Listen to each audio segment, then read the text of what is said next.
Kinshasa, Kinshasa fungola matoi nani ya koloba lisusu ke Nzambe atike eklezia ya Kongo na tango oyo eklezia eningani na baskandali ya ndenge na ndenge mpona koboma kondima ya baike.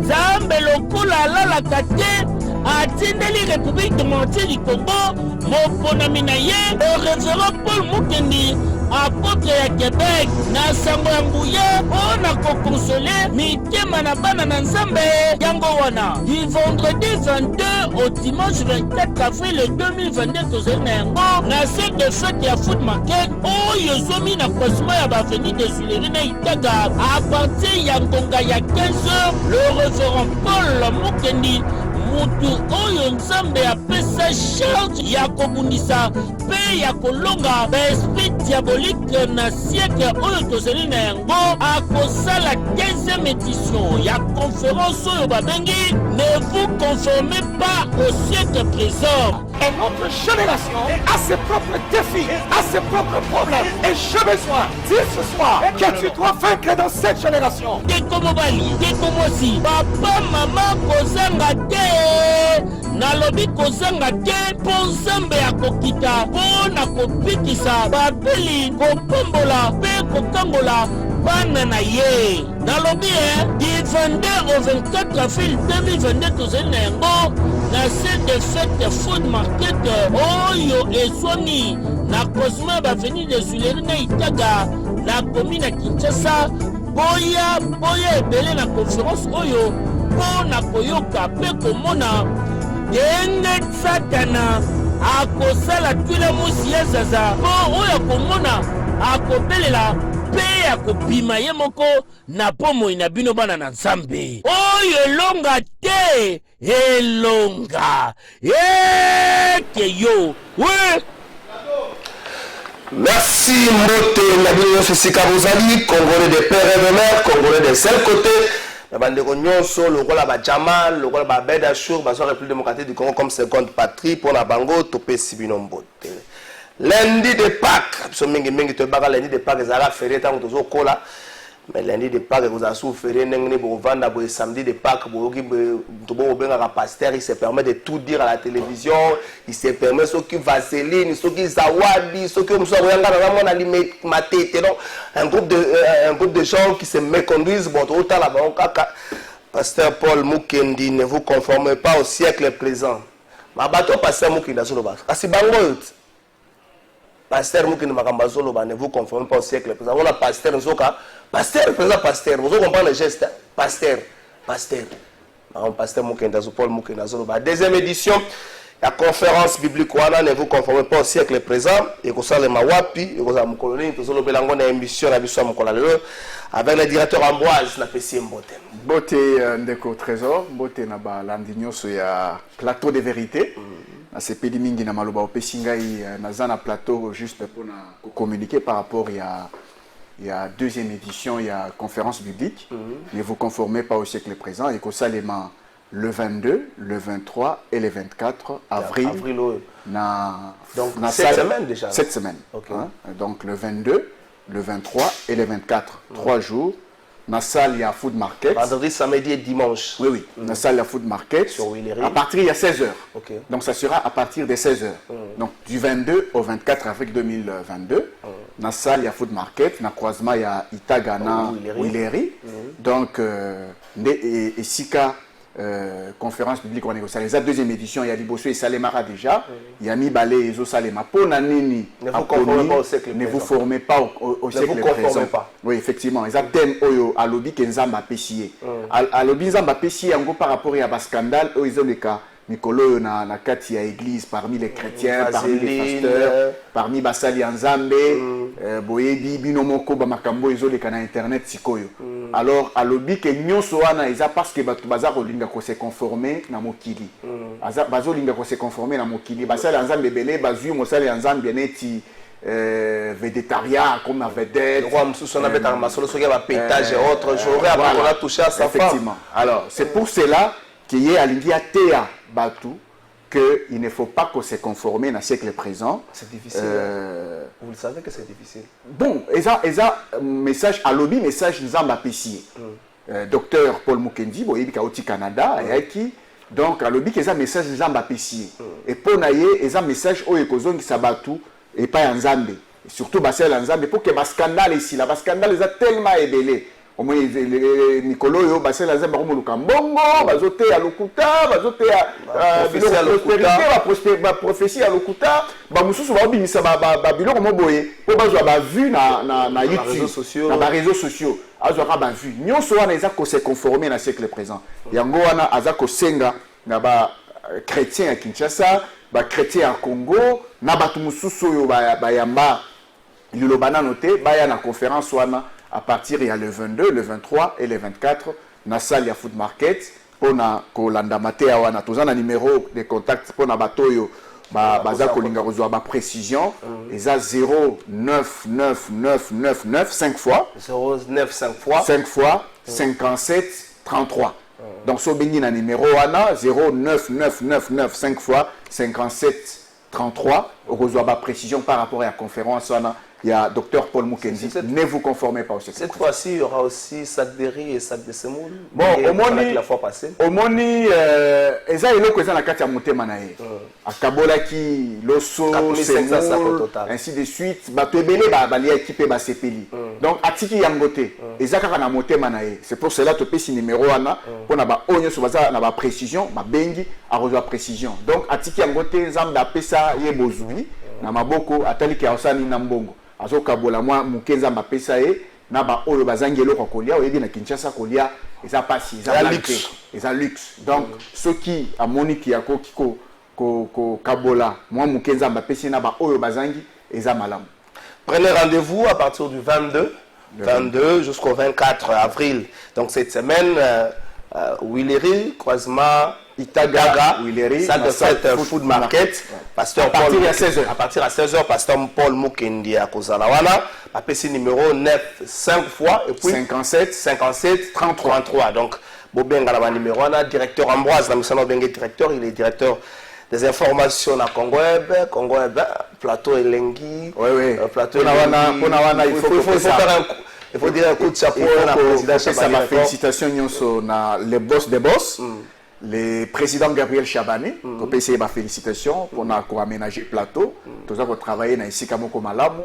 Là micro kitoko, son kitoko, image kitoko. C'est un travail qu'il a commencé depuis très longtemps. Il est dans ce travail depuis très longtemps. L'obikutu à l'exhibition photo mususu. Il y a un mixeur, il y a un mixeur, il y a liboso la télévision awa na Congo.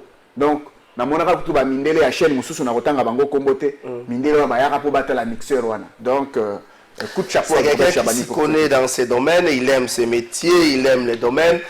Gabi Chabani Record, coup de chapeau na yo. Clovis Epsenga ici 6 ans à Papa Wemba. Na single la bien interview par Gabi Chabani Record parce qu'il fait pendant un temps manager à Papa Wemba. Na single bien interview sur la côté na bureau Bokende Mbango avec tableau Mali solo à Papa Wemba Moké. Directeur, merci d'être passé. Ça fait quoi d'être directeur des informations à Congo Web? Ça fait quoi? 30 secondes avant le bureau. Ah, c'est une responsabilité. C'est une responsabilité. Et sa responsabilité. Ah, et monsieur Zaralingala. Oh, il n'y a pas de problème, il n'y a pas de problème. Et sa responsabilité, mon aîné, tout ça, la pona ko CPLISA public Nabiso, et que Congo Web, les chaînes, au top. Par rapport à l'Union sur Gabriel Chabani, à Zakopesa, conditions de travail, les conditions de travail qui sont bonnes.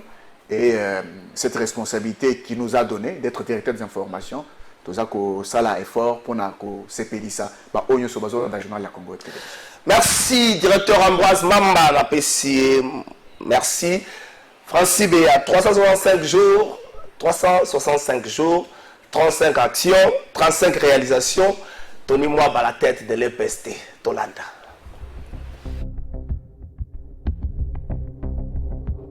Une année depuis l'avènement du gouvernement dit de Warrior, l'heure est au bilan. La tâche de votre gouvernement, dont j'ai eu l'honneur de présenter le programme, n'est pas de refaire le monde, mais plutôt de mettre en place une gouvernance efficace. Parmi les secteurs où les attentes étaient nombreuses, figure l'enseignement primaire, secondaire et technique confié à Tony Mwaba Kazadi, avec comme défi principal consolider la gratuité de l'enseignement primaire décidée par le chef de l'État Félix Tshisekedi. J'ai ordonné la mise en œuvre de la gratuité de l'enseignement primaire dans les établissements publics, et ce, conformément à l'article 43 de la Constitution. La gratuité de l'enseignement primaire consiste en la suppression de tous les frais de scolarité payés par les parents. Mais aussi initier des réformes profondes pour sortir le sous-secteur de l'EPST du gouffre où il se trouve. Dès sa prise des fonctions, Tony Maba donne le ton. Nous sommes résolument engagés pour le redressement de ce sous-secteur et combattre toutes sortes d'antivaleurs. On ne peut pas parler de la gratuité dans un environnement malsain. Il est difficile. Nous devons commencer par les commencements et nous réussirons les paris. Voici donc les 35 réalisations courageuses qui ont marqué les 365 jours de fonction du professeur Tony Maba Kazadi. La fiabilisation du système informatique du CECOP, la fiabilisation du fichier paye par son nettoyage afin d'en élaguer les cas non conformes, la maîtrise des effectifs des enseignants et de la masse salariale, la transparence dans la gestion... Merci, c'est la réalisation du ministre Tony Maba tout au long de la semaine Oyo Mobimba, 35 réalisations pour 365 jours à la tête de l'EPST. Ministre Tony Maba Kazadi Oyo na tombeli bon anniversaire de l'Egagi Mokola samedi ndenge mokona DT Freddy Kipi mo bon anniversaire na yo, merci parce que sois impeccable. Francis Béa bon anniversaire na yo, ton anniversaire zaki Mokola vendredi eza mabanga te Francis Béa mutazo réaliser émission DT mutazo chapeauter mala nyonso to sala bon nous on continue la message bo ka penga ya anniversaire nanga émission za mabanga te boyebi rendez-vous ya émission ya mabanga makamuni to kolobela Mokola lelo. Pour information, carburant va matisi 100 francs. 100 francs la carburant. On a matisi yango. Ba député FCC, ba c'est ça qui va travaux. J'ai dit l'équipe, ba travaux à loi électorale, pas ça quoi acquisé. Président Mbosso, au sein de l'Assemblée nationale comme à l'œuvre, au service, il y a président de la République. Dans l'Assemblée nationale, kaka. Nouvelle pétition contre le président de l'Assemblée nationale. La pétition, est-ce que ce n'est pas BAT qui règle des comptes en Bosso aussi? Parce qu'il y a eu un député, un ministre de l'Union sacrée, ministre de l'économie, Koyaki, c'est que moi, BAT, le code, moi, parce que ce n'est pas BAT qui règle des comptes. 32 signatures déjà obtenues pour le président Mbosso et l'Assemblée nationale. Je vais vous émission de Bato bakomi ko comparer Joseph Kabila na Félix Tshisekedi. C'est vrai qu'on compare bango bibaleza normal oya kitani muninga. Mais bato bakomi ko yembela Kabila zonga kaka ndenge salama ki mukola vendredi. Qu'est-ce qui se passe? Est-ce que Félix Tshisekedi a décevoir autant ba Congolais que moi va supporter les sous-présence derrière la tête ya mboka o ezalité? Est-ce que quelqu'un Félix Tshisekedi des alliés entachés na ba détournement na ba kobunga mosolo ebele yango bato moya balobela ba soutenir Yesusu ezalité to kolobela yango na émission na biso ya mokola lelo yo lobby je crois magistrat moko procureur moko na week-end moko la boma batsubaki mbeli na mwanda batsaki mbeli et pas ya motu moko bango bakatelaki mbando bo comprendre que motu wana faut asepelaki te na santa so ba pesaki invité moko Médard Kankolongo président du parti politique Congo en avant. De comédien na pession. Merci mingi ndeko Kalafai Trésor pour la invitation. Nous peut batuno suba ko landa biso mbote. Bonio. Ça ira au moni na rythme ya Congo tokolobake tokobunda pour mboka na biso izonga na rai. Moi makambo mukemeki galiko pato alors on est engagé dans un combat surtout que depuis le week-end que na zongi quand même na ba biloko mosusu ya bosoto ko leka mingi na mboka na biso pona kotalisa maye oyo mboka eliko kende na moyibi makambo mosusu na koki kotika te na sana ba émission je crois moi kala mais je suis revenu maintenant na bandai ko lokane bempe misolo ne kenda kawa ndenge nazui comme to bandele kiawa nde na bandele pa ina yo mena ko leka pena bitando mususu. Est-ce que avant Kabila est égal après Kabila en termes de gestion? N'est-ce général assez sangal à l'obaka avant indépendance égal après indépendance? Est-ce qu'avant Kabila est égal après Kabila? Non, moi je pense que il y a au moins mboka na biso et outi na oto koloba dans un fond sans fond. Kabila a dindisi mboko na libuluke ezalaki tellement passe. Mais non seulement ça, parce que quand après Kabila kendakate même na bozongi ya Tshisekedi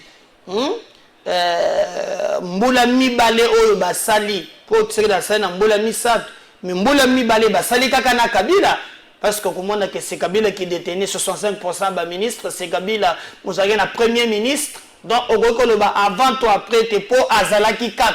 Bon, je crois que to koloba après lui na oya basama lokonde de to koloba mais quand Kabila a quitté le pouvoir c'est ça la politique, il ne faut pas penser qu'il a quitté. Non, selon mon tournant, Kabila Longo comme tel était pour contrôler l'Assemblée nationale, il contrôler le Sénat, le ministre, il ensemble na Tshisekedi. Maintenant, après maintenant. Otoni Moutona par rapport au théâtre, on a monaki na Kingasani wana. Oh, ce qu'on y a, il y a Moutona bota mbongo, oza pe nango wana. C'est un truc monté la nuit. Et nous, ça on a boutou. Ah oui, je vais aller le bêta qui me donne. Mais non, la zone, à la faille. Est-ce que la gosse ça était avec le Kabila Kobima, c'est nous sommes ngazana vidéo mona collection monto pembeli tango azokota asimbi bote ambo azana bote ambo yo sena tundi lo la non ezaba franc ebele akanga ngutuna moi te moi ni moya biba soda na ye wa o balata kawana ezana ngo ebele na kati d'abord admettons que bazo landa ye ozalaki ancien président de la bamusu bazotala ndenge oyo moto abetaki to na biso masasi mokolo bayaka boye bakutre pas curiosité et le mini. Ce sont des méthodes empiriques. Et le mini. Mais c'est aussi une expression. Quelle expression? C'est aussi une expression, un désarroi. Lorsque le peuple va zone, il faut analyser. Écoutez, va sortir à Kabila, on va drainer la foule. Tu penses qu'un messie a demandé Fébélé Ndengo na bimakate, au Jarambo du Soko Dimi par de notre côté la tête. Même le côté par curiosité. Et nous le bani. On peut pas demander Fébélé. Dès qu'on base, on va demander Fébélé. Bon, il y a un gars na Congo. Nana cause la Maître Jonathan Ngouane, pas la demander Fébélé. Soit on va battre la. Nazo bisayo kala fai. Zo par exemple na Congo awo. Hein? Moto azali na eloko lokola ya zanani. Zo par exemple moto azana kingakati, azaka na balion, azana banyoka. Curiosité. Batu babimi. Et puis oui. C'est la curiosité wana batu balandi. Mais c'est un faux débat. Azalaki awa banyo batu na onatrana babisi esalini. Il a résolu le problème ya congolais non. Au Kamiboka pendant 19 ans, même yo mokolo okomi. Tole kaka wana batu na subatala kayo. Eza bo balinga kayo te. Kabila to bako lingele likamboni. Est-ce que Félix Tshisekedi n'est pas sur les traces de Kabila? Mais c'est le peuple qui va juger. De réfléchir. Est-ce que Félix Tshisekedi si les traces Kabila, bon, quand on fait en termes de gestion, en termes de gestion, en termes de gestion, il y a des faiblesses et aussi des points positifs. Faiblesse. Faiblesse, il y a liboso. Voilà. Faiblesse, il y a liboso, ngana moni 1. Si les lots, par exemple, batobako yiba kanyaka, ce qui ba kangi bango, toko le moi avancé, mais comme on a sokate. Lorsqu'on arrête un ministre et puis on vous dit qu'il y a eu un coup de fil du boss lui-même.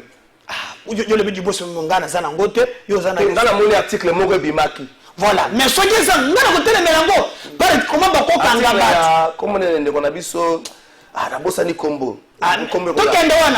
Quand on arrête quelqu'un, hein, et qu'il na souka, pourtant l'État kanga ka moto ne bilo ko landaka ce qu'on appelle clameur publique. Parce que l'État. Il y a mis l'État n'a pouvoir, il y a kokende na suka, aboto la musolo na azongi sa on a libenga ya l'État. Mais tout le monde va comme kanga bat. Oui, c'est qu'on ne voyait pas na Kabila. Kabila oui 15 milliards attend semblant procès. Et ça la kate, toi avancer. Mais comment na suka te? On a une faiblesse.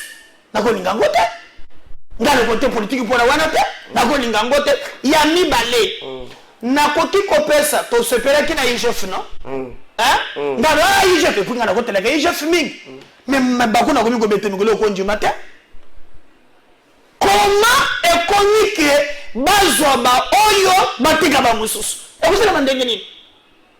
Moi je suis na Tshisekedi na yebisa ye pour la bonne gouvernance. C'est ça qui nous dit. La fois passée tout cela qui na yo awa na pesa mako bozo na geno faiblesse yango wana. Wani ke na yebisa ki yo ke eza ce qu'on appelle banditisme ya l'état. Oyo na tunaki na bako ko kolega mima na lupango mbongo ya l'état. Ndeko na ngai Kalafai na zo ville ya Kinshasa. Hein? Tu as un exemple, il y a Moko, ville à Kinshasa. On commence qui ceux qui ont mis na ton, t'as dit kambu ya tax parking, t'as dit kambu ya boy, t'as dit kambu ya boy. Na beti na ba mikanda ba yelinga Kalafai. Ville ya Kinshasa. Poza au moins 70 000 bis. 70 000. Donc Moko tina 70 000. Tina 70 000. Bafutaka entre 1000 et 2000 francs.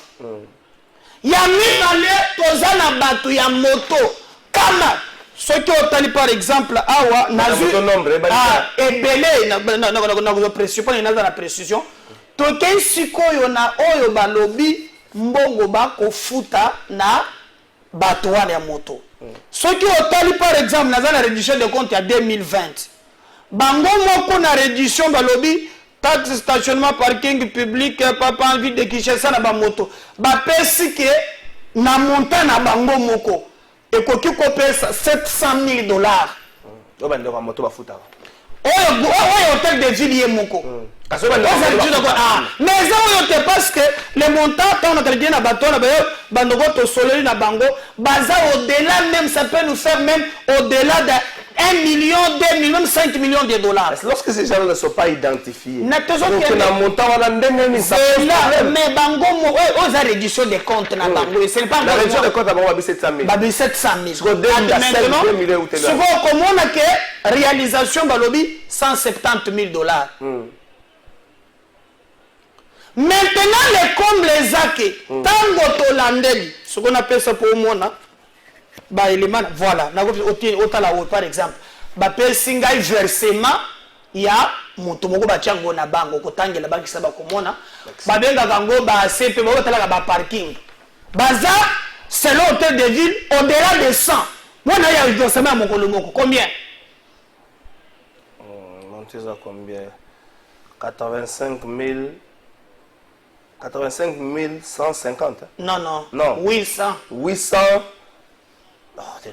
pas permettre à la personne de tanga bien té tanga on a bien té ouais les gens ya mokolo moko tu as 851 500 francs na zui exemple ya 400 $. Bazalaka 100 wala unazipe sabanini ya hôtel de ville ah o mukatele la coin moko 100 ba chef à parking 100 na pesio moko ba chaka ngo na Ekiti omoni oyo ya mutu moko mais baza au-delà ya 100 ce qui aux 851 500 francs na lui la mutu moko beta fois par jour bango batango bazala combien au-delà de 100 attends que tu 600 pareil moko ba ouais on va faire 700 PC moi tu c'est quoi besoin un chef na bango on venga ko ba chef d'antenne OK nde o ba sangisi ya mutu moko et puis 805 pourquoi nazo pesa cette précision pour moi na kotuna lingeti mituna oyo pour inspecteur bagenda na ville de Kinshasa c'est pourquoi nazo pesa o ya mutu moko ben singa IGF faisant un inspecteur ya ba retraité moi mingi Kalafa yo kana le c'est très important alors ceux qui ont ya mutu moko au petit fois 100 au komona ke na montant ba peso ezate mais ya mibale non seulement que bazo faute eza compte ya bato zo tana libenga ya l'état te wana compte ya mutu mais je te dis ya nani yo kende sala banque to bato moto ba utiko sala ba utiko olandaki bato moto ba sala ba marche dernièrement yo gagango ba bandaki na limeta ba panzi bango ils ont allé saisir même le procureur to travailler na bango ce que je vais te choquer tala nani ba plan ezali ya mibale tozali na taxe autorisation d'aménagement parking prévu sur domaine privé public. Donc na bagombeni soit na l'état ville hein atekela ba net ba libanais banani a pesa bango espace nyon soit na kenon à la fin ba futaka pe mbongo ya l'état. Nazo ba prévision budgétaire on est dans l'assemblée provinciale. Je fais okokamo. Ba prévoir selon bango balobi il faut payer ça 632 775 000 francs. Ce que tu as là, il y a côté réalisation. Dans le cercle place one. Il faut payer ça 600. Ah, réalisation 0,0. Réalisation c'est 0,0. Oui, moi, on va aller 632 000 francs. Est-ce que vous comprenez? Donc, nous, la mobimba. Hein? Na parking, on va parking, on va foutre. Ah, donc, attends, tu vas télémité. Donc, il faut l'état quand bango. Mais, est-ce que tu peux t'imaginer? Tu me fais l'état quand bango. Mais, il est. Parking. Quand la fin. Mais, tu as dit que il faut quand bango. Nazo, tu n'es moutou, nanano. Yo, kanan, batouan, naga très bien. Mboula mobimba. Hein? Moutou, kata, mogo, télémiwana te. C'est quoi cette théorie batouana de mameli l'état? Toi, tu me sous bajam, sous basal, ne va me savoir au sale. Mais comment on coach la réalisation il y a bien ou il y a ma prévision budgétaire? Parce que muto a vendu à ça le temps à tika le monde le côté le bâtiment qui n'a pas mbo écoute à la poste là-bas. Est mbula mobile réalisation 0,0. Regardez comment Boussoto ezali. Et puis je me suis posé la question Godé pour yazalaka vous allez de temps en temps. Non, à combien que tweeter mille? Comment des histoires pareilles collègues? Mais ça voit mon na kati ba tebelete. Comment le bureau y a assemblée provinciale tant que tobelé là qui va benga ministre provincial là y a ko répondre oyebi ke député moko o m'a prédit c'est Sami Kalonji a benga que ministre ya ko se justifier ti les lois y a té bazoni ba y a té y a transport. Alors ceux qui ko ebisanga que non faiblesse ezali. Moi je peux te dire que oui. Pour biloko to mundisela kabila kanyaka moyibi oyo. En quoi est le chef de l'État? Où est la faiblesse du chef de l'État? Mais tango déjà ce que yo a chef de l'État tie à Lingeti non? Balui a attaché na non? On dit que Gilles Lingeti enquêté na ville à Kinshasa. Est-ce qu'il peut nous expliquer taxe parking? Te bilan de ce qu'on boka sa procédure ni boko contraindre Gilles Lingeti qu'il rende réellement des comptes dans la population. On le est la rabat chaud. Population de bino bato bozo kanisa faut boluka technique ni boko contraindre nazo kanisa te ayela bino rapport ya ville ya Kinshasa ayela bino rapport à entreprise mususu nazo ebisayo asali yango azodite ba ville asali yango na Luala ba asali yango na Bisike bila asali omoni abimisi conclusion ayepe asali yango na ville ya Kinshasa na tuni ba na Kinshasa ba mona mikandani yo na pesio wana. Est-ce qu'on peut nous dire audit nini basali à ce qui concerne ba millions yo ezali ko pumbolo ko na bakasa depuis ka bengi ba auditer bango na boyi ko pesa élément moko ba pesingai nazo kolandela ngo très bien vérifié soki eza vrai so za lukuta il paraît ba monaki bango na nsele ensemble si c'est vrai mais n'a pas confirmé. Mais non attends yo nan de mususu bokabola makanisi moko teza problème na plateau bokaboli makanisi mote mais est-ce que zoloba ba ko kabola kopo na komela na ko solola na moto ozali obligé contrôler na misolo belé ndenge wana ba moto na mono le président na moni ce qu'on a tourné est-ce que cause un allié mi tourna na ngai est-ce qu'on peut nous expliquer ça kana fai soki talimbongo wana soki ndenge bazu yango wana na chia ba moto te na chia ba taxi biste tu prends 70 000 au début fois 2 000 francs par jour bête ouais j'ai statistique à hôtel de ville mbongo les hommes on en a te parce que nous allons pour encourager les mal. Alors ce que moi je vais demander au président Izali ce qu'il est là batu mingi ngana kumema ekulusu ya bilo buso ba wana te zobani bilo zo na kabo ya bangi bambongo boy na moi c'est l'union sacrée l'union sacrée mais moi je suis un acteur politique c'est pas être de l'union sacrée soutenir l'union sacrée non mais je peux être je suis une union sacrée mais na ko dénoncer ngo soki na moni ba ko yoka te je na ko tosa nini ligne de conduite ya mo ligne de ta moyib so longolanga o so na longwe Longba. Ah, Yamoui. Longba. Moi, je ne serai jamais en politique pour la vote de la Moïse. Quelle que soit forme naïe. On dit que même temps que Batché Makambo yaba rame, Batchaki Makambo yaba biloko monsieur Bimaki ou 3 4. Je n'ai jamais même yaba député. Ngana pesa question ngana biloko wana te. Ba député ne va pas le ça. Oh ya mbanga wana. On a position nga. Je n'ai coquille jamais. Je condamne partout les cas. Mboka na biso na ba défi ebele to koki kozala ta wana théâtre. Oh boy. Na tikane yo zo condamner matata boyo boy pe lisusu. On a le dit to yebi. Quand je dis que théâtre, il y a des dossiers oyo plus que ça oya sala. Mais ce qui a beau un cadre que non, bazum c'est la population bon et mais la théâtralisation de tozo boy. Moi je pense que dans ces pays justice mon tozo mabiso. Pour justice la kana couleur politique té. C'est la justice qui élève une nation. Ce que tozo ka justice ya solo beto wana kamoto za ngole lote. Baza parmi bato bali kodindi samboka na biso na libulu la justice de notre pays. Baza prêt ya kotinda eki ngana nyoko mia yo yamba kinga yawa. Na makambo jalicien. Ah, je fais comme ça na jalicien. Ah, bon ça. Hein? Non, tu regardes la justice jusqu'au bout, moi je pouvais dans la guerre rien. Ah. Mais pourquoi même rigueur wana? Pourquoi tu le toujours t'engager? Même la allégation, il faut un dossier bien constitué. Par exemple, sur l'édition des comptes, il y a pas de monnaie comme mon tango bilan. Hein? On s'en va aller. Il y a jamais mon tango bilan. Alingeta kena na bashi dossier o kanela la raté alingeta o kena dossier o kanela la raté nazo bisayo alingeta yango betanga mabaku. Moi personnellement je l'ai soutenu. Je pensais que dans Mboka na biso ça lutte contre la corruption comme cheval de bataille, il faut l'accompagner. Mais na lobby makambo est clair na kosia défi qui nous explique na singa biloko mibale avant na mususu ayebisa biso mbongo ya million obezo futa pona bato ya moto ezokende wapi qui nous explique mbongo ya ba 70 000 bis 2 000 francs par jour millions de millions ezokende wapi. Je veux voir ces dossiers là clair. Sur le hôtel, le reste des allées spectacles que moi je n'ai pas sa caution en gâté. Et c'est pourquoi on a illustré que non, na bandi tumba oyo si mbongo ekobima côté ekei mbongo ekoyeba na côté ekei. Donc ça a été à un certain moment où vous pouvez vous imaginer que balobi que réalisation 0 francs. 0 francs.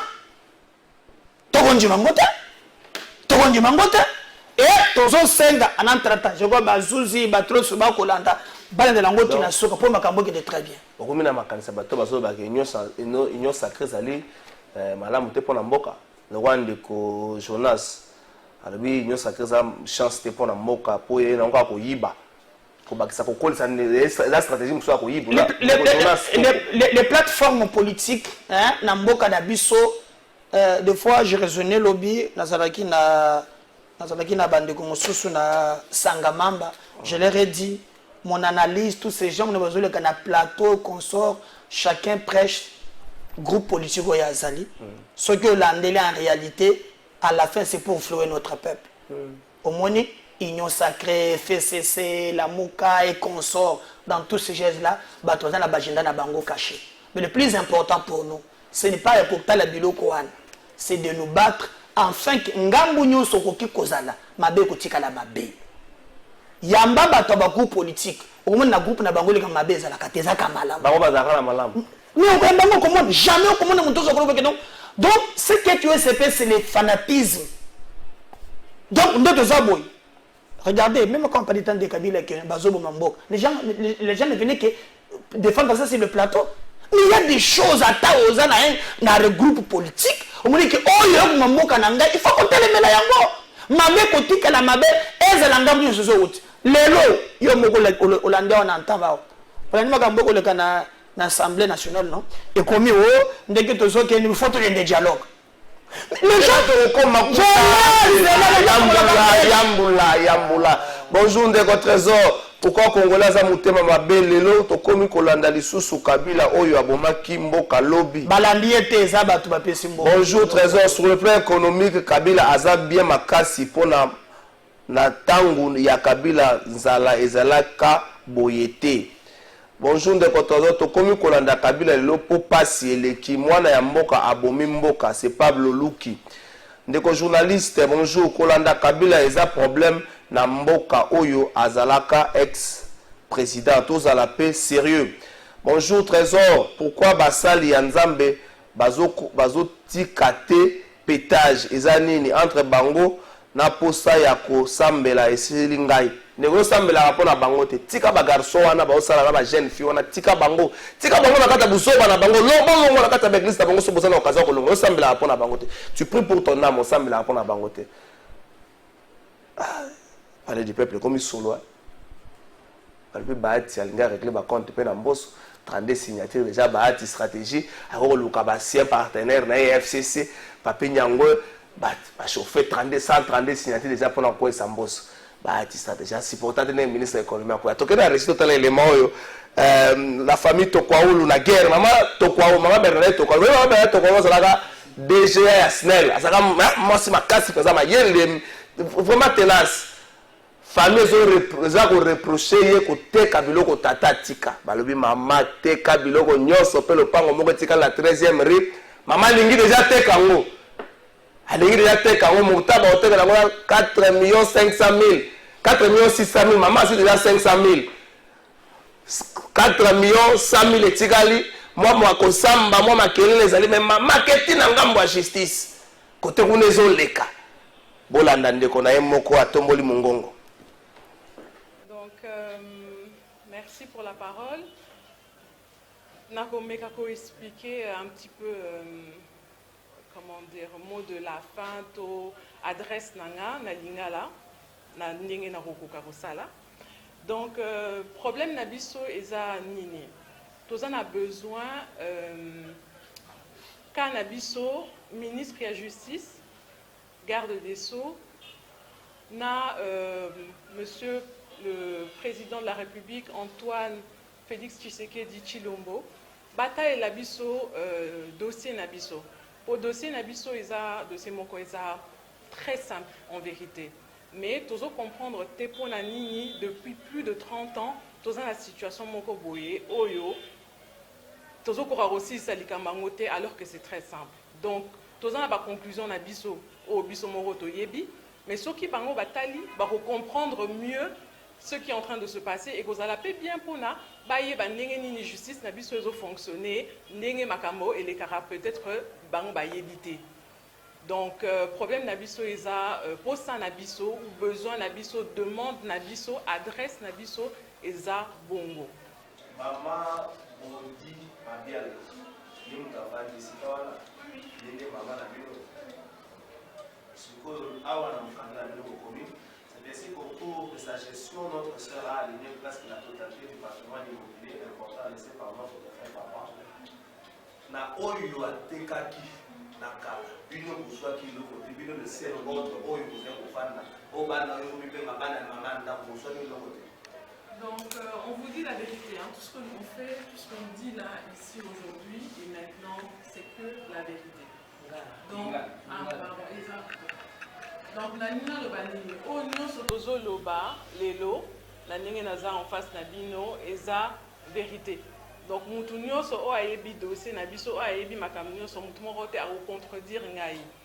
Ba bien ezalaki ebele. Donc azalaki nommée curatrice, il fallait agérer ba bien wana et en rendre compte na gestion na ye. Et loko atika ko sala même pas une fois. Donc, à produire bino dossier, mon document, mon côté, oyo, il y a gestion depuis 36 ans jusqu'à aujourd'hui. Jamais elle ne va pas le faire pour ESAD. Si vous posez un abisso, ESA, nini. Posez un abisso, ESA. Non seulement révision des comptes, on a Salema, parce que arrête aux oies qui ESA renseigné dans le document Bozanango, et lobby que beaucoup qui côté mais à dossier na biso a ebi makamyo so mutumo rote a contredire ngai ba bien ezalaki ebele. Donc azalaki nommée curatrice, il fallait agérer bien wana et en te rendre compte de la gestion naie. Et là, atika ko sala même pas une fois. Donc à produire bino dossier mon document mon côté oyo, il y a gestion naie depuis 36 ans jusqu'à aujourd'hui. Jamais elle va pas le faire pour ESAT. Si ko posa na biso eza nini, posa na biso eza non seulement rédition des comptes wana esalema parce que arrête aux qui les a renseigné na document bozanango et lobby que bokoki ko teka mais avant boteka il faut na nous à la rédition des comptes pour yemoko juge à monaki que problème est ça à lobby bon beaucoup teka problème est ça mais il faut rendre bino va compte donc c'est un peu ça le problème où ils ont posé problème les lots et ça bongo to boy ko teka te to lingi pour côté capo mais si quoi avant tout cas au gérer locaux il faut ça la moi rapport nayo 0 francs 0 $, rien du tout des biens immobiliers. Donc le dossier en ce moment est en TGI Matete. Donc faut savoir déjà nous a renseigné bino na document bien essayer de caminango. Mais le réseau bloqué bango et ça opposition tout ça qui na cadastre. Locaux là deux certificats ils en a cadastre donc original il y a bon on va dire l'original le plus ancien celui de papa na oye à ça qui mutation. Mais si koyo je pense qu'il y a eu erreur bah annula qui o wanate akala. Et ça dit que si ko deux certificats eza mais na kata certificat wana toza 9 bana reconnu na kati comme étant ba copropriétaire. Tant au yo zo linga côté que loco, il faut que tout le monde soit comment dire d'accord avec ça. Une procuration, un accord. Vente et salémi bah signifier biso le 8, qu'on a vente le 9 paye salémi. Alors qu'on devait quand même fallait tous à la comment on dit fallait tous à la procuration. Fallait tous à la possibilité payer à cause à la un mois pour le banakati. On n'a pas eu tous monter à Kolobanakati. Donc, il y a un problème. Ouais. Il y a une dernière question. Oui, ça y est.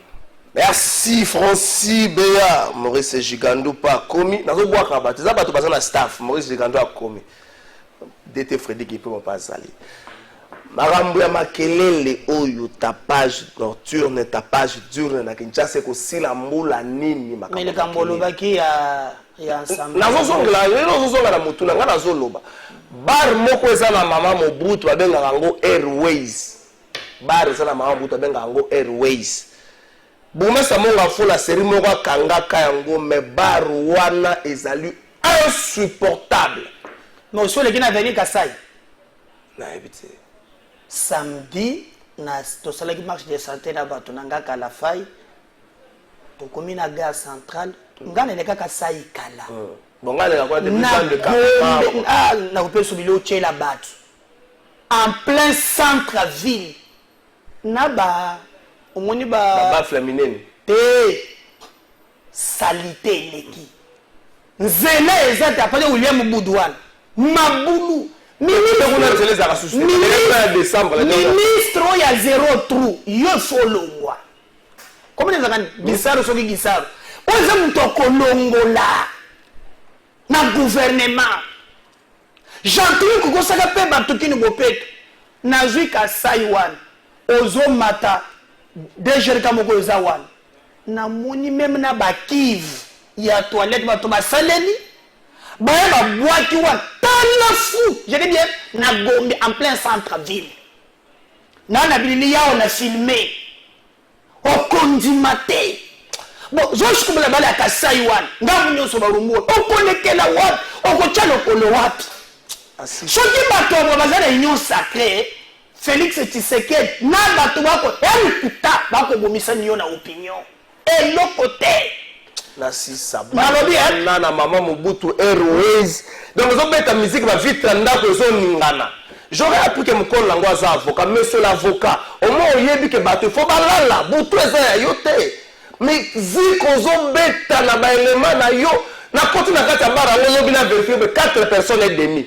C'est-à-dire et demi la gisi ba sécurité et puis les 4 autres clients. Mais musique bazo beta Airways sur la route na Mamobutu, ça ne va pas, c'est invivable. Parce que on va régler des comptes dans l'Assemblée nationale. Non, moi je vais pas na émission monene boye na ya awa kobanda ko kotana ba polémique ya ba réseaux sociaux ba tu vas régler bon c'est ba tu vas régler des comptes na Mbosso ndengeni il y a le président à Sénat ou le président de l'Assemblée nationale. Il n'a pas supporté. Est-ce que tu pas mais il va supporter d'abord il y a le ministre Tozo kaka ndenge ezaleli. Ba député bazalaka na Assemblée nationale. Ba sénateur bazana ngambo ya Sénat. Lui va quitter là. Il a plusieurs députés. Mais d'abord ça vous avez plusieurs députés. C'est que le ministre Lenga ko yate na logique de le journaliste. Si il avait des soit dans la capacité non nazolo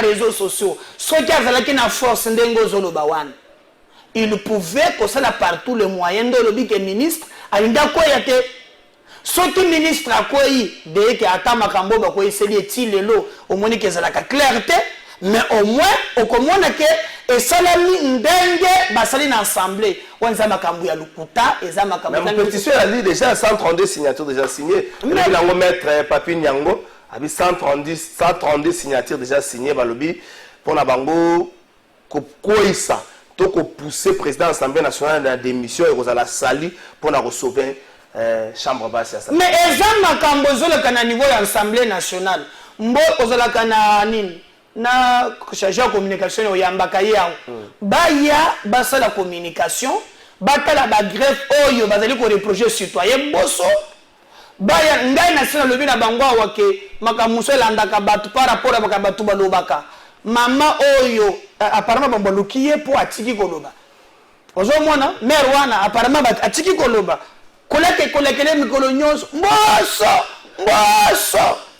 yo alors ce qui est indiqué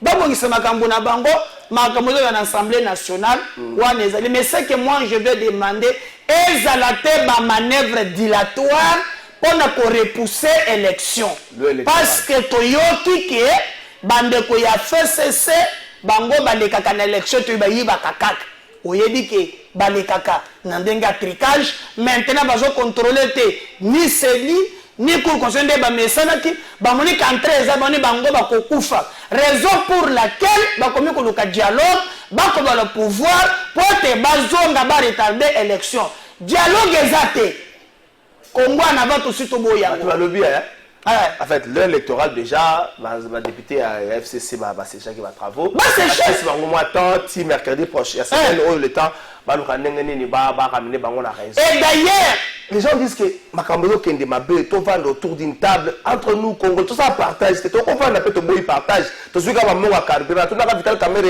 na dialogue, oh ya kancha, vital caméra, on va que bon ça va carburant, yo comme na problème carburant, le mutu ko ko wala gombe, c'est comme na kancha te carburant so sanga.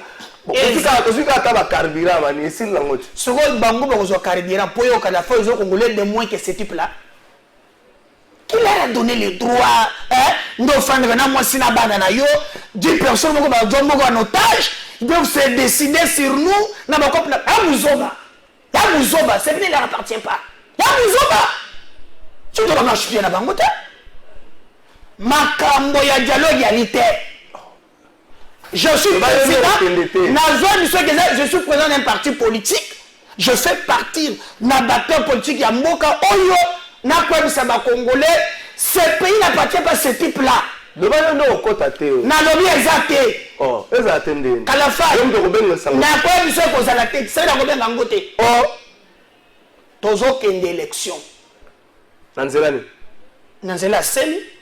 Makambo cartographie zo andi cartographie, on avance bientôt là. On a ministère des finances zo gata. D'abord nous avons sepé la bongo. Ezala bongo pokala ezala ki binisa to ebana kate. Ngana komi kolinga mais loko pezo pesa ngai pa passi na ministère des finances Oui, na komaki pe yango avana pour lelo na bongisi émission na ngai eza mbongo moko boye ezobima oyo bazopesa na ville ya Kinshasa ya kobongisa makambo ya nzela wana ya Kinshasa bopeto ande gouvernement central apesaka 2,650,000 ça pesa ngo chaque mois pour gouvernement central prometaka mapesa na biso yo mbongo ezobimaka la faille tika na ndike mfumba kubeni mais protocole d'accord elobi boyi avant ma pesa ya moi mususu faut batala ba évaluer nano esala c'est normal c'est ça est-ce que vous allez que évoluer Nicolas Kazadi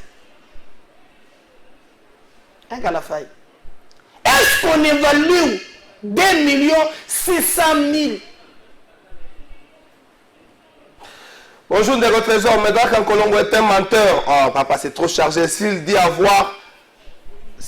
qu'on avait distribué l'argent à Tchangou pour ovationner Chikaka, c'est-à-dire on fait pareil avec Papa Lemba Lemba. Mieux vaut le régime de Kabila pendant lequel on détournait sans poursuivre les gens que le régime de Chilombo qui fait des théâtres, on fait semblant d'arrêter pour dire que l'état des droits marche. Enfin, on libère par des mesures de grâce présidentielle. C'est JC, mais quelque part. JC, on ne va pas se vendre JC. Mais est-ce que JC, est-ce que permettre à terme, mon tofandi nandako, hein? Non, le bataille de mon tozo salabienté, mais il doit avoir un problème sérieux. À l'objet, mieux vaut un régime où on détourne son argent pour lui procéder à la tête. Bonjour Ndeko Trésor, Yebisan de comédiens qui clamèrent public Basala Kanango critique Ye Azo Salate, Kabila Afutaki Batute, Kubaya Mbelaye Azonga, Eza ras-le-bol ya population. Eza ras-le-bol ya population, mon solo. Bonjour Ndeko Trésor, Agene Kuma, côté Kamana maison communale Yakala, mon restaurant près la bibliothèque. Awa ngana rekomi message ote batu bazela kalamu bourgmestre kalamu babi agene ote kama na kata maison communale près ya première bibliothèque ngate muna komi boko ba ko benga ngai bowe sa o président Shabana benga ngai ngate muna lobi makambo ala bino batu agene ote kama kula na mona bino benga ngate mais quand du mango pe na moni couloir nyonso ezala ke côté ya soki oza na pongabi nyonso place wana ba encercler yango bako to Tshisekedi pe kote maboko ezo elanga yango wana bato nyonso wana bakotikala yango kandi mai babotela na kalamu akotikala kalamu libela je comprends rien na komela kisaba meli biso moko nini bayemba kana ba musicien nini fali ayembe pa mingi o bourgmestre za musique ko komona ete oyebi oya komela Pepito Kilala donc ozomuna ke ndenge mboke kokende na makamu soko pesa mao mende kwa lobby moi soki na lobby je vous dis na même na ba kolakisa ba lobby ke makambo leki na chang je suis le persiste ba pesa ki mbongo pe basala kyango na kutoba préparer ngo pe na ndenge ya bienté mais Salini c'est un ancien chef de l'état à l'équipe archéologique ba kotala ye le plus important pour nous c'est pas celui qui est populaire ou moins populaire. Les Congolais balingi maintenant moto oyo akoku ko résoudre problème na bango. C'est ça le plus important. Le Christian Mokonza le biolongaka union sacrée pour être seul que mal accompagné avec union sacrée na izo simbata de Christian Mokonza depuis monga fola biolongaka. Mais ndeko nanga Christian zala kimia. Moi je pense que tozali awa pona ko bondela mboka non pas ba plateforme politique. Makambozo le kwa neli mabe na boyi yango na mutema nanga mobimba e nazo senga bala ke sebiso côté misolonyo sozo ken ndeko nanga ndai na fanda kana komina Kinshasa na letu mokolo wana na beta tamwa tu bato ba telemisinga plein ya kotala Kabinda ya kotala veni Kabinda na plateau Burukumesi il paraît que ba mwelo on ba mwelo boboka na bandako non, moi le mobile, ba caractère ya mito. Potene ko le place wana te. Kabinda du marché. Hein? Mito kezo panzana, nzela bazo salape. Tozana ministre ya ngala wala union sacrée. Jamais. Bato bazana union sacrée, bana obligation ya kosunga président afin que misala et monana. Toto bazawana te pour makambo kende mabe. Et moi, je vais demander tout le monde clair. N'enseigne par exemple le ministre de la Finance, Nicolas Kazadi. 2,650,000 euros. Comment nous ça l'évaluation? parce que eleki ezokufa kolekana ya liboso les 2 millions na bazopesa na ville ekosala musala nini pour te choquer oyebi ke tango mbongo wana ezoya il faut vérifier pour ça la banquette babisinga ke pote mubulu ezala te badépité la plupart bakuna ba ONG ya salubrité c'est la cas honorable Mukeba et Mumela zala on se doit comprendre que non badépité bakuna ba ONG ya salubrité ce que je me pose la question est-ce que za mbongo wana kaka te nde bakebele badépité soki na bandalo komi ONG Godin Boy ya ezo comme na balaba to subamoni est-ce que za privé ou bien ezaka na mbongo oro ya biso batu bazopesa mais c'est qui me choque et Vital Caméra qui lelo na information va pesa na Vital Caméra zongi lelo vers 2h du matin avec na jet moko ya Malta Forest na PCP li po na mone ndenge na mone ba komela information azongi na nzoto kolongolo to pesa ya bon retour au pays mwalim mwana mwa King Vital Caméra bon oyebi soki politique ekoti na porte droit ekimaka na fenêtre donc ce qui est politique et côté na porte droit qui m'a fenêtre Simone de Beauvoir na ndenge na ça c'est Médard Kankolongo ouais donc les na dossier wana rien de bazo batanga ba comprendre que Simone de Beauvoir donc si on regarde droit et côté na porte il y a des droits qui m'a na fenêtre politique qui va la fenêtre le droit politique et côté na porte droit qui m'a na fenêtre ndeko trésor bonjour la sécurité makasi awa na Selemba otolembi papa to kende wapi bonjour ndeko trésor ba politicien ya lelo baza na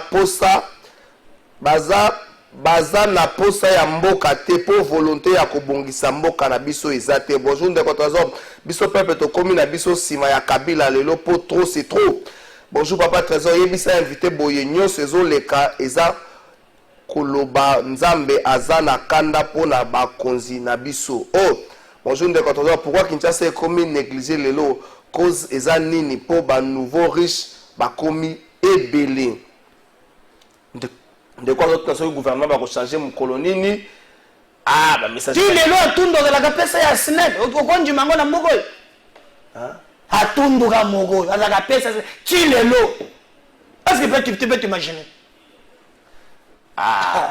venanga do na carte liota batangi bango na rapport moko abalobi ya makambo ya ba forêt na azali na PCRV ya MP mboka bongo ko lobaki makambo kende ndenge nini moi na gouvernement oyo eza quand même na bato de bazo sala malamu non na episode par exemple awa yo moko landela jango mon par exemple ngana moni ba ministre bakoza la 3 ou 4 kotanga bango te le pardon na kotanga ta na tante pourquoi parce qu'il faut encourager bango moi j'encourage par exemple Adel Kainda olanda ki yemo kwa benga ki ba nini ba bazoka ba entreprise nyonso ba conseil de ba comité de gestion et au moni ba ligne oyemo kwa pesi bango moyibi ezala tête de tournement ezala tête balandela mbok je l'encourage Tony moi ba na ke balobi o baza soki na problème na lingeti misolo ko bunga ko ne ebele ba musuba lobi o no e bazoko sela ye comme ça lobi keza ya solo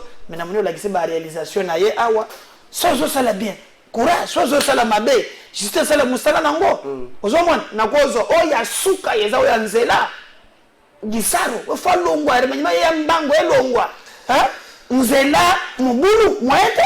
Merci, pasteur Médard Kankolongo, président du parti politique Congo en avant. Merci à Clovis Odinga, Francis Beya, Juice Bunga. Mais je vais aussi demander. Non, pardon, 30 secondes. 30 secondes. 10 secondes. Au moins, même par exemple, dans l'entreprise Union sur l'État, na tangi dossier mokoke, bakomi ko récupérer quand même mapangu oyo, autre beleke ya poste. Oba spoliaki yango na ba privé. Merci. Bon konjo les cas qui ont ma pango nyos. Plus ma c'est pas pour ça. Ah voilà. Nani oyo comme na pèse plus merci na le kamwa na mnepe des jours comment ça s'appelle ceux qui moussent à liwana ba continuer que ba récupérer ma pango nyonso tina suka. Merci pasteur Médard Kankolongo. Francis Bena funda moko na mulai.